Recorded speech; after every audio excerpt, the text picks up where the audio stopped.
Le procès contre l'assassinat du chef de l'État n'est pas terminé. RFI Podcast. Les appels continueront et d'autres procès aussi continueront. Dernier épisode de notre série. Mais d'abord, un petit rappel des faits. Le procès, censé jeter la lumière sur l'affaire Kabila Père, aboutit à 85 condamnations, dont 30 condamnations à mort qui ne seront jamais appliquées. Mais il laisse de nombreuses zones d'ombre. Quatrième et dernier épisode. Sur les traces des assassins.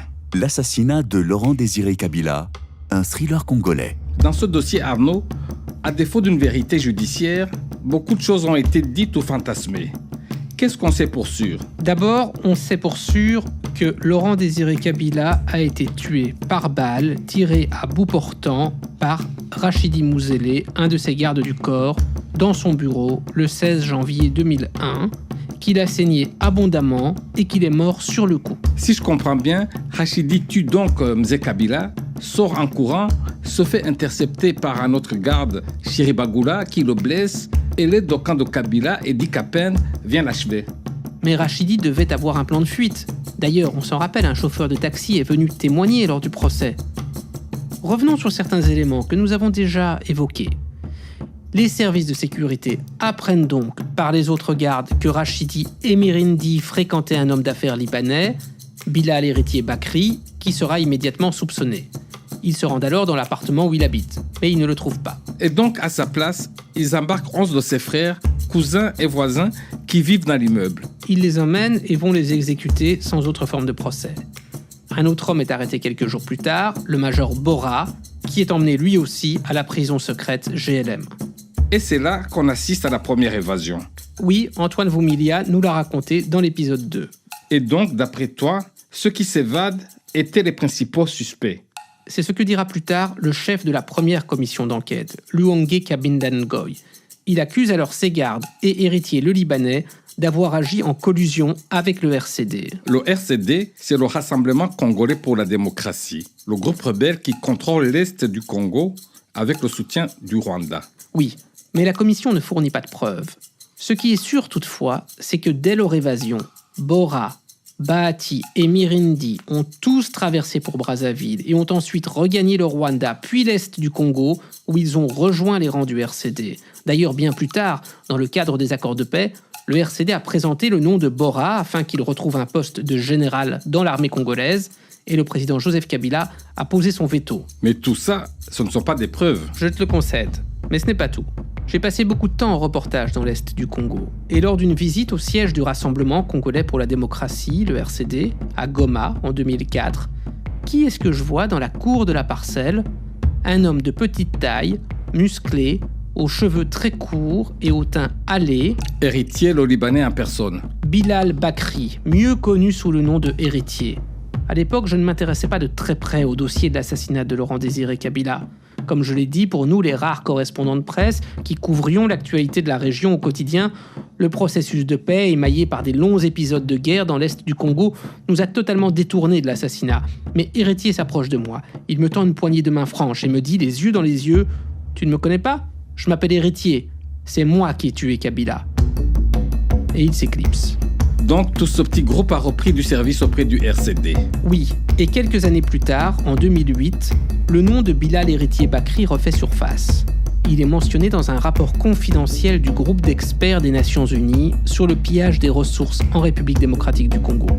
Les experts ont identifié son frère, Bilal Abdul Kalim Bakizi, comme l'un des intermédiaires dans la fourniture d'armes au CNDP, le groupe de Laurent Nkunda, un rebelle qui était lié au RCD, mais qui, lors des pourparlers de paix, au lieu de rejoindre la table des négociations, continue alors, avec le soutien du Rwanda, à semer la terreur dans l'est du Congo. Selon la devise « Les ennemis de mes ennemis sont mes amis », il semble bien logique qu'après avoir eu de tels problèmes à Kinshasa, les fugitifs se soient retournés vers ceux qui veulent bien d'eux, le Rwanda et le RCD.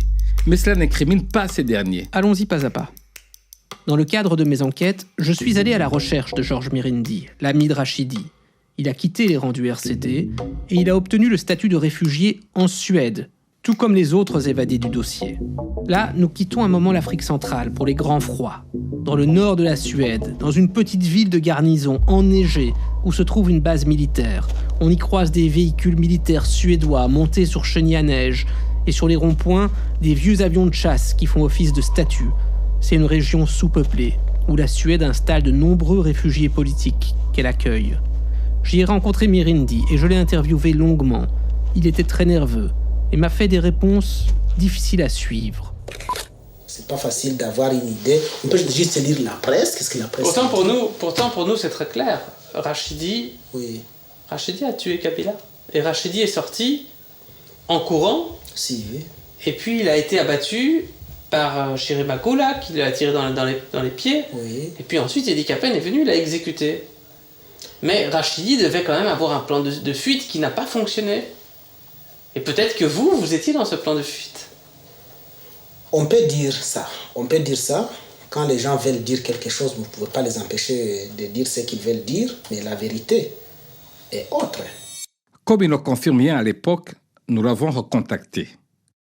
On devait voyager vers le Cameroun.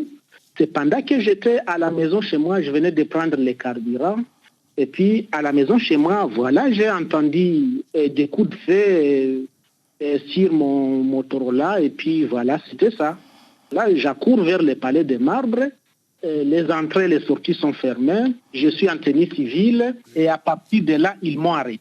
Alors, à ce propos, justement, il y a un chauffeur de taxi qui a témoigné et qui a dit, ce chauffeur a dit que lorsque le président Kabila a été tué, lui était dans son taxi dehors et que dans sa voiture, il avait amené quelqu'un qui suivait ce qui se passait sur un Motorola et donc il a dit que c'était vous.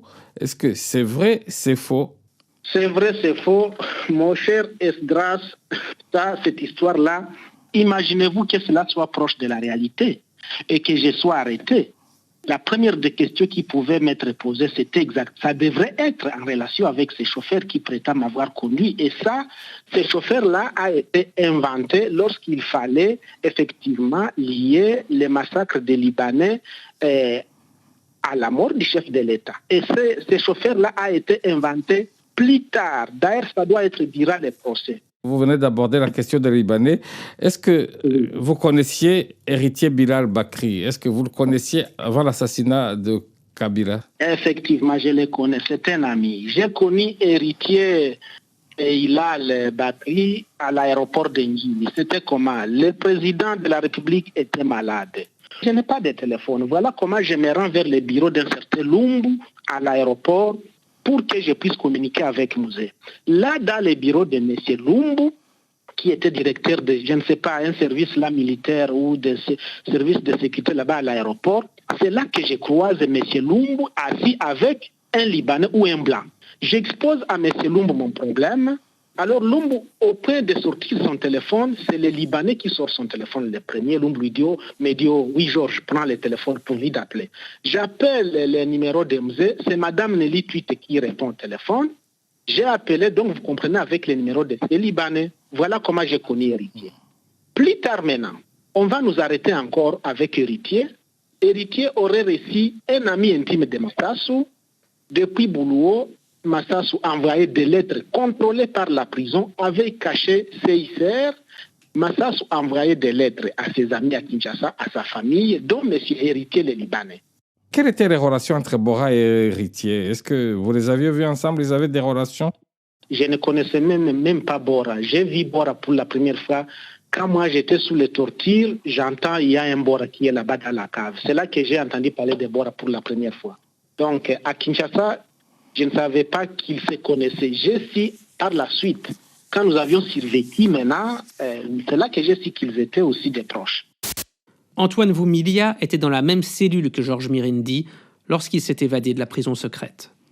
Nous étions une trentaine de détenus dans le sous-sol de l'immeuble connu sous le nom de GLM et nous avions l'habitude d'organiser des séances de prière le soir. Georges Mirindi était l'un d'entre nous. Et il s'est exprimé à peu près à ces termes en disant « Mais je suis très sûr que le jour où j'irai comparaître devant cette commission internationale, vous serez libérés. » Lorsque vous êtes en prison, certains de vos co-détenus assurent qu'à un certain moment, dans une séance de prière, vous aviez dit que vous saviez des choses sur l'assassinat de Laurent Désiré Kabila, que vous alliez tout avouer et qu'une fois que vous aurez parlé, eh bien, eux pourront repartir libres parce qu'ils seront disculpés. C'est vrai ça? Faux et archi-faux. Je n'ai jamais été ensemble avec mes co-détenus. Jamais. Demandez-leur, ils vont vous dire. Mais j'étais dans cette cellule ligotée. Je n'ai jamais partagé la moindre parole avec un seul de mes co-détenus. Demandez, on va vous le dire. Alors, comment est-ce que dans ce cas-là, lorsqu'il s'évade de la prison, comment est-ce qu'il va vous associer à son évasion? Bora était avec nous dans la cave. Tellement la cave était très longue avec plusieurs cellules. Bora était aussi là-bas, comme beaucoup d'autres. Il y avait plusieurs cellules dans cette même cave. Mais Bora, au moins, Bora lui partageait la vie. D'ailleurs, c'est Bora qui faisait manger les autres dans cette cave-là. Et donc, Bora partageait bien la vie avec les autres. Comment je suis sorti avec Bora? Mais comment je peux répondre à cette question? Mirindi rejette tous les témoignages qu'il incrimine. Celui du chauffeur de taxi, chauffeur que tu n'as pas pu retrouver en eau, comme ceux de ses compagnons emprisonnés. En fait, il n'y a pas aujourd'hui d'éléments probants qui permettent de l'incriminer. Des éléments qui peuvent faire preuve devant une cour de justice, non. Mais je ne me suis pas arrêté là. L'allié du RCD pendant la guerre, c'est le Rwanda. Aujourd'hui, on sait qu'il y a des dissensions au sein du régime rwandais et des anciens membres haut placés de l'appareil sécuritaire rwandais ont des choses à dire. Théogène Rudasingwa, par exemple, il vit à présent en exil aux États-Unis, mais au moment de l'assassinat, il était l'aide de camp du président Paul Kagame. Il a accepté de témoigner.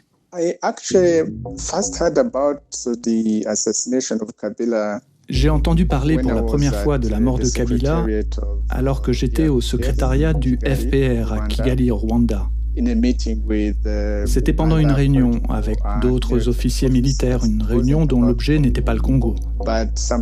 Mais à un moment, pendant la réunion, le général Kabalere a reçu un coup de téléphone.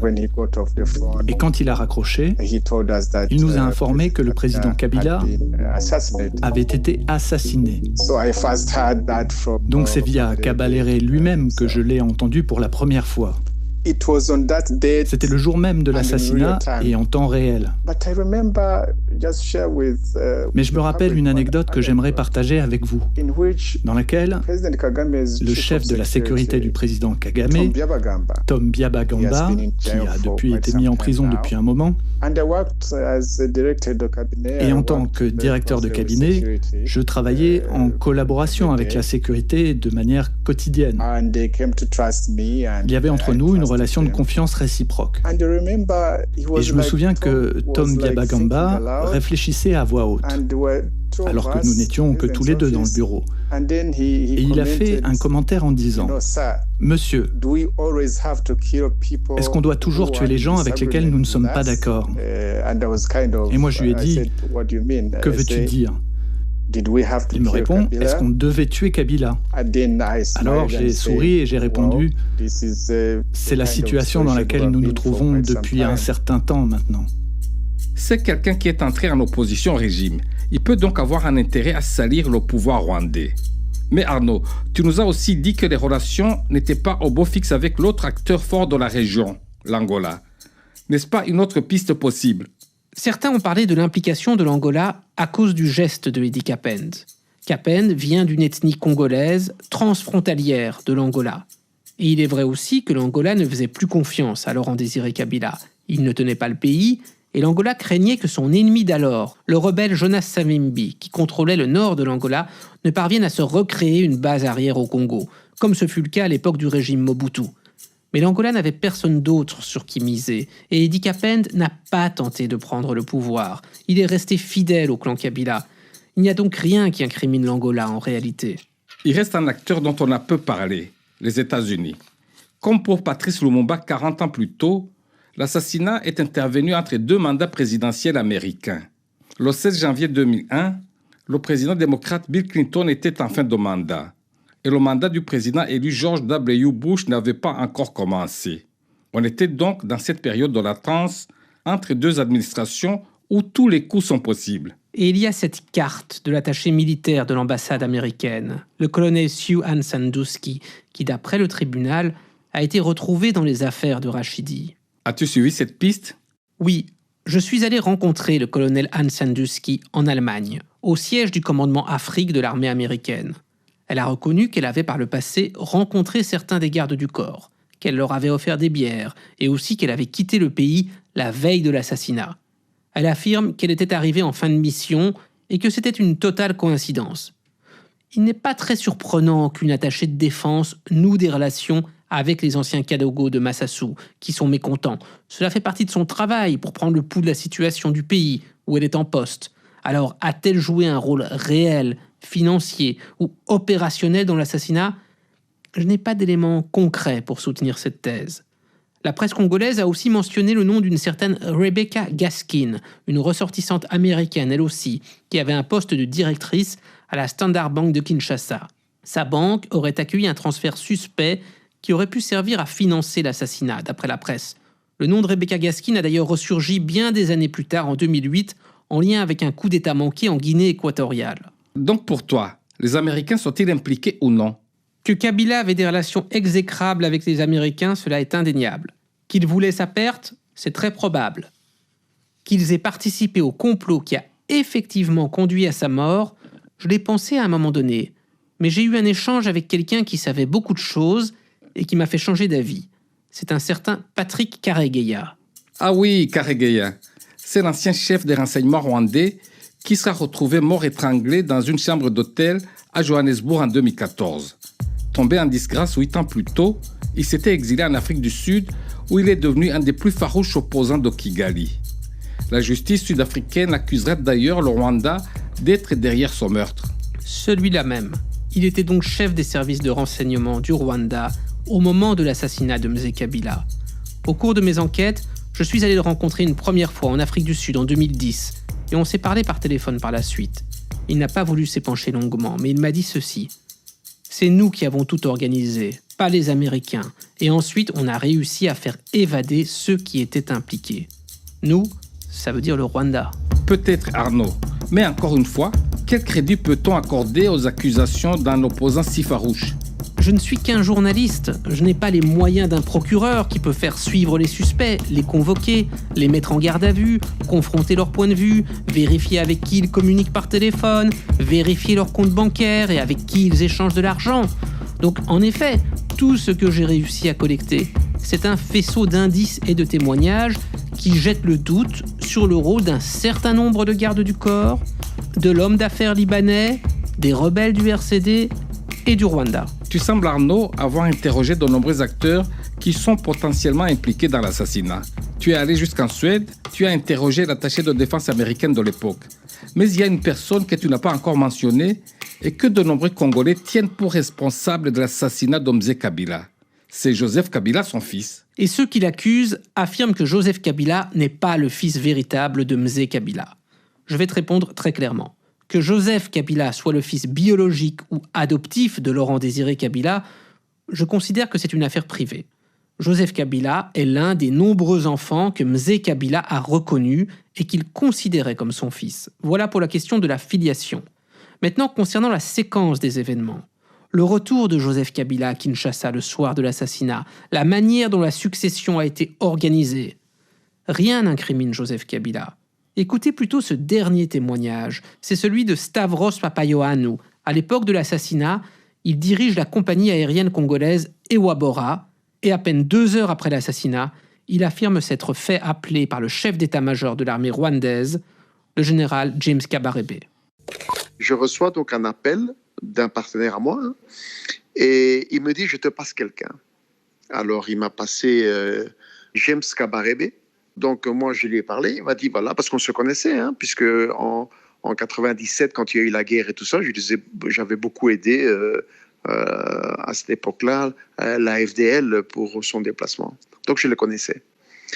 Alors, il me dit, voilà, nous savons que tu as des très bons contacts avec le ministre de la Justice, qui s'appelait Moïse Kongolo. Est-ce que tu peux aller lui dire que le président Kagame souhaiterait que ce soit lui le président ? Et il me donne un numéro de téléphone évidemment, qui, moi, me faisait peur, parce que à cette époque-là, lorsque quelqu'un était accusé de trahison, de travailler avec l'ennemi, c'était la peine capitale. Hein, on rigolait pas à ce moment-là. Bon, évidemment, j'ai eu peur. Bon, j'ai noté son numéro de téléphone, puisqu'on me l'avait demandé. J'ai pris le numéro et je suis allé voir d'abord les adjoints de Moïse Kongolo, qui s'appelaient Pascal Senga, un avocat, et Célestin Chibalonza. Ils étaient deux. C'était son secrétaire particulier. Je suis allé les voir, j'ai écouté. Je n'ai pas voulu vous en parler au téléphone parce que c'est trop dangereux.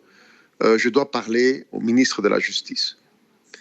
Je suis allé les voir en leur présence, donc les deux devant. Donc nous étions à 4. Je vous remets un message qui vient de l'Est. Ça vient de Kagame, c'est son numéro de téléphone, je vous le remets. Je n'ai pas d'autres copies. Je n'ai pas copié ce numéro ailleurs. Donc, si vous le perdez, vous l'avez perdu parce que je n'ai pas voulu garder ce numéro.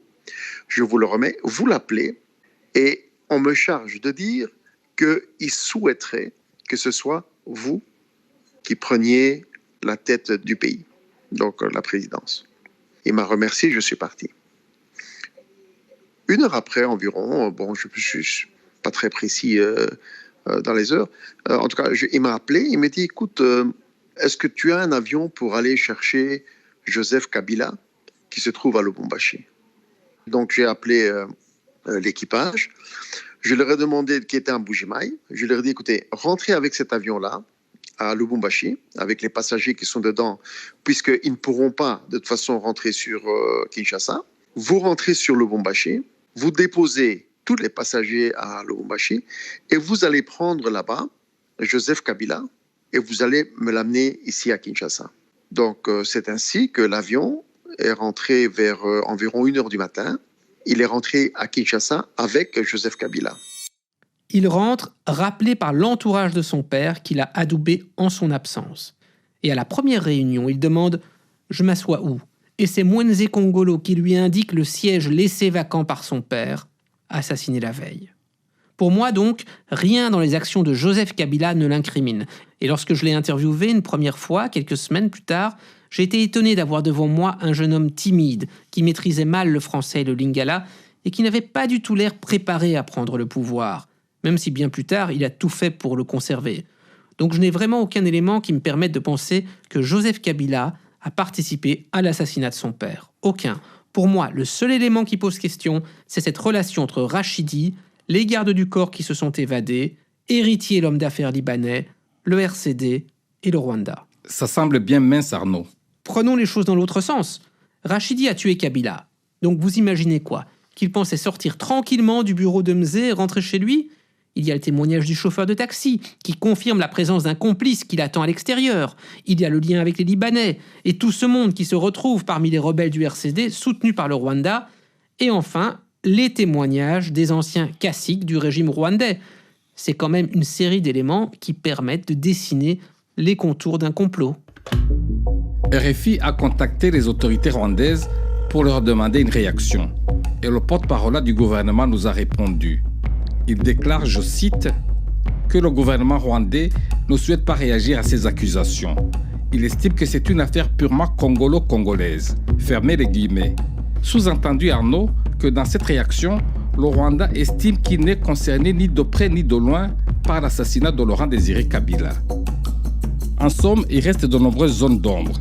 L'arme du crime n'a pas été retrouvée, ce qui veut dire que soit elle a été volée, soit Rachidi l'assassin avait un complice au sein du palais qui s'est chargé de la faire disparaître et qui n'a jamais été identifié. Quant au rôle des complices supposés, il n'est pas établi à 100%. Le Rwanda a visiblement eu tôt la confirmation de l'assassinat de Kabila, mais avoir un bon réseau d'informateurs n'est pas une preuve d'implication. D'autant que visiblement, l'avènement de Joseph Kabila n'était pas ce qu'il souhaitait. Certains peuvent encore affirmer que Rachidi a agi seul, ou du moins avec un nombre très réduit de complices. En l'absence d'une justice efficace et de preuves irréfutables, les Congolais continueront donc longtemps à développer toutes sortes de théories sur l'assassin de Laurent Désiré Kabila. Et toi, Arnaud, que retiens-tu de cette affaire 20 ans après? Lorsqu'on enquête sur un dossier comme celui-là, le piège est de penser que chaque acte posé a été mûrement réfléchi et s'inscrit dans un plan bien ordonné. En réalité, j'ai découvert que la plupart des actes posés dans cette affaire ont été motivés par un même sentiment, la vengeance. Lorsque les gardes tuent Kabila, ils se vengent de lui et des mauvais traitements qu'il leur inflige. Ils vengent également le général Massassou, que Kabila avait éliminé. Lorsque Kapend tue Rachidi l'assassin, il se venge de la mort de Mzee Kabila. Lorsque les services de sécurité soupçonnent Héritier, le Libanais, d'être lié à l'assassinat et qu'ils ne le trouvent pas chez lui, il se venge en exécutant froidement 11 de ses frères, cousins et voisins. Et lorsqu'à la fin, c'est à la justice de reprendre le dossier, elle fait exactement pareil. Certes, il y a les gardes qui n'ont pas réussi à protéger leur chef. Certes, il y a ceux qui ont exécuté les Libanais, sans qu'on sache exactement d'où les ordres sont venus.